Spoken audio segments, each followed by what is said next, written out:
আপনাদের কোনো ক্ষোভ এবং প্রত্যাশা কোনো কিছু আছে কিনা? আসলে আমি আমার জীবন দশায় ওনার ঋণ তো শোধ করার কোনো সুযোগই নেই। আমি ছিলাম একজন দিনমজুর, কিন্তু ওনার পরামর্শ অনুযায়ী আমি ফুলের চাষ শুরু করলাম 1994 সাল থেকে।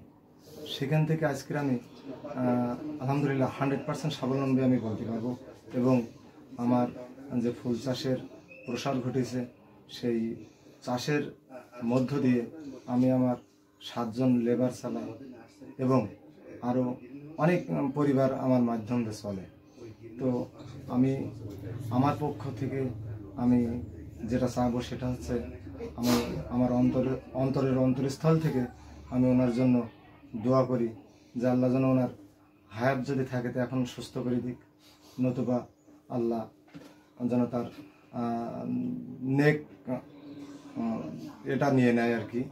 তো আমি যেটা দেখছিলাম সেটা হচ্ছে উনি এই দেশের জন্য এত কিছু করলেন, যে এই এত বেকারত্ব দূর করলেন। তো রাষ্ট্রীয়ভাবে তেমন কোনো সম্মানিত উনি হননি। তো আমি এবং আমার অনেক চাষিদের পক্ষ থেকে আমি বাংলাদেশের কাছে এইটাই দাবি জানাবো যে ওনাকে যেন রাষ্ট্রীয় কোনো সম্মাননায় সম্মানিত করেন। তাছাড়া রাষ্ট্র যেন তাকে একটু উন্নত চিকিৎসার জন্য ব্যবস্থা নেয়, এটা আমি রাষ্ট্রের কাছে কামনা করি।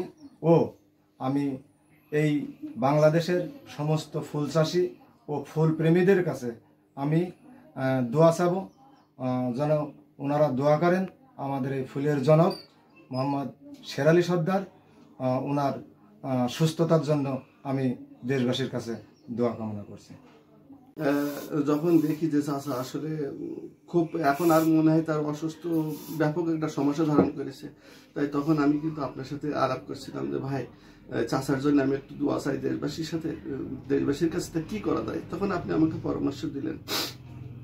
তারপর থেকে আসলে আমি চাই যে আসলে চাচা এখনো যেহেতু বেঁচে আছে, জীবদ্দশায় তার একটা সরকারি স্বীকৃতি যেন আমাদের দেশে থেকে তাকে দেওয়া হয়। আমরা তাকে যথেষ্ট সম্মান করি। শুধু আমি না, আমার এলাকার কোনো কৃষক বলতে পারবে না যে আমি শেরালি সর্দারের কাছে কোনো প্রযুক্তি বা কোনো গাছ চেয়ে পাইনি, এটা রেকর্ড নেই তার জীবনে। এবং সে দীর্ঘদিন ধরে কৃষকদের নিয়ে একত্র করার জন্য, মার্কেট সৃষ্টি করার জন্য যথেষ্ট তিনি চেষ্টা করেছেন। এবং এখনও তিনি আজীবনভাবে আমাদের এই ফুল সমিতি যতগুলো কমিটি হয়, তিনি আজীবন উপদেষ্টা হিসেবে তিনি কিন্তু থাকেন।